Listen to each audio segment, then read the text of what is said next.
Hello friends, let us now learn some important points about the respiratory distress syndrome, or also called as hyaline membrane disease. In respiratory distress syndrome or hyaline membrane disease, you will see that there is the main pathogenesis is there is deficiency of the mature surfactant.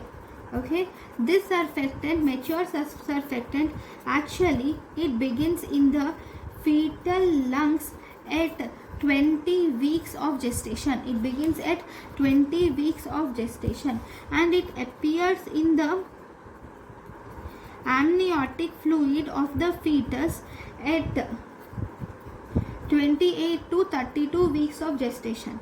And if you see the mature surfactant will appear in adequate amount at more than 35 weeks of gestation. It appears at adequate amount. So what is the function of this surfactant? It is to decrease the surface tension. Now if there is deficiency of mature surfactant, this will result in alveolar collapse. There will be alveolar collapse. There will be diffuse alveolar damage will be there, and you will also see that there will be interstitial edema is seen with fibrin deposition is seen. All these will result in development of eosinophilic hyaline membrane in the alveoli. There is development of eosinophilic hyaline membrane in the alveoli is seen.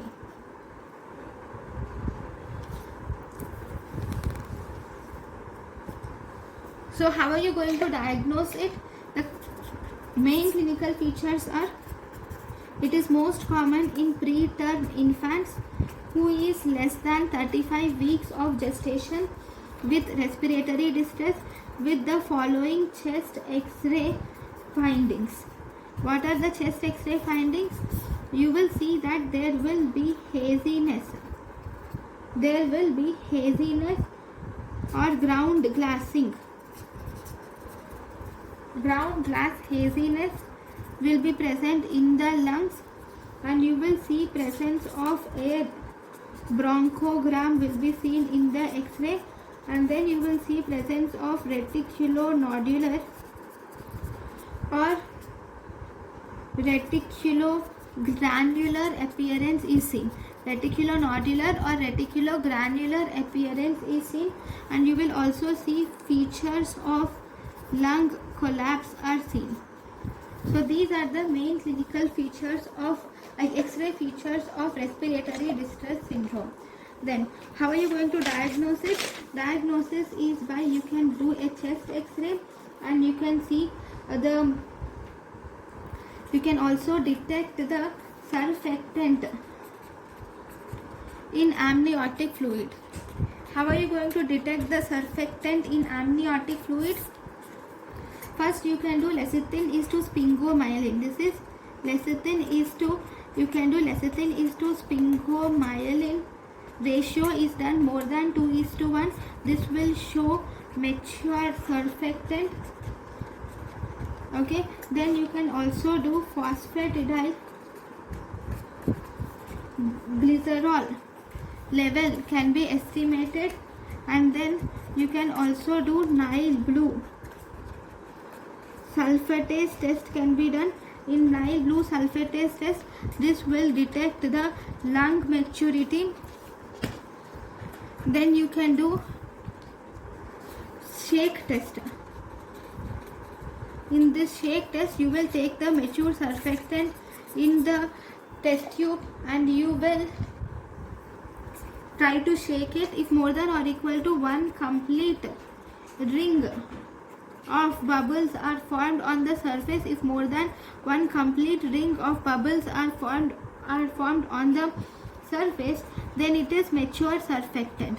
then definitely there is maturation of surfactant has been occurred. Okay, now before that you should take the amniotic fluid in this test tube, along with the, you should also add some ethyl alcohol also, and then you should shake it.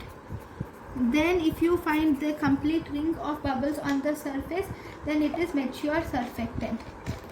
Now if you see the treatment, so treatment is, first you should do supportive care obviously, and if you see the specific treatment, in the specific treatment it depends upon whether it is mild or moderate. If it is mild respiratory distress syndrome, then you should give continuous positive airway pressure. Partial pressure of oxygen should be given less than 50 millimeters of Hg. If the baby is more than 1.5 kgs and 30 to 32 weeks. Okay, then that is for mild. If it is moderate, if the baby has moderate respiratory distress syndrome, then moderate or severe respiratory distress syndrome, then you can give intratracheal surfactant. You can give intratracheal surfactant is given, and you should give respiratory support. In the respiratory support you will give continuous positive airway pressure is given, or you can give mechanical ventilation is given along with oxygen. Okay, and if you see, if the baby is less than 28 weeks and if the baby has moderate to severe respiratory distress syndrome, then we have a technique called as INSURE technique. What do you do in this INSURE technique? In this INSURE technique, first you intubate the baby, first you give the surfactant, and then you will intubate the baby, then you will give surfactant intratracheally, and then you will extubate the baby. Okay, right. Now how are you going to prevent the respiratory distress syndrome? So if you see prevention of respiratory distress syndrome, so this prevention should be, it is done for, it is the indication, it is done to all pregnant women. It is done in all pregnant ladies who are expected to deliver between 24 to 34 weeks. So in them you should give steroids. The steroids which are given are, we give injection betamethasone. Injection betamethasone can be given in the dosage of 12 milligrams IM. You give 2 doses 24 hours apart. Okay, you can also give injection dexamethasone. Injection dexamethasone is given 6 milligrams IM, 4 doses 12 hours apart. Actually, among both of these, the best drug, if you were asked, this injection betamethasone has slightly neuroprotective. It is neuroprotective effect. So because it has neuroprotective effect, this betamethasone is actually the steroid of choice. But if you see, Indian government will recommend this injection dexamethasone is recommended by Indian government. Why? Because it is recommended by Indian government because it is cheaper and easily available, and it is also equally efficacious. Because it is cheaper, easily available and equally efficacious, it is recommended by Indian government. Now if you see the beneficial effects, so the beneficial effects of giving these steroids are, so these will, number 1, decrease the respiratory distress syndrome. These will decrease the necrotizing enterocolitis. Okay, these will also decrease the intraventricular hemorrhage, and then these will also decrease the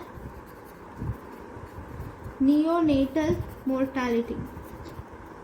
So these are the main beneficiary effects, but this does not decrease the risk of neonatal jaundice. It does not decrease the risk of neonatal jaundice. Okay, so this is about the respiratory distress syndrome. Thank you for watching.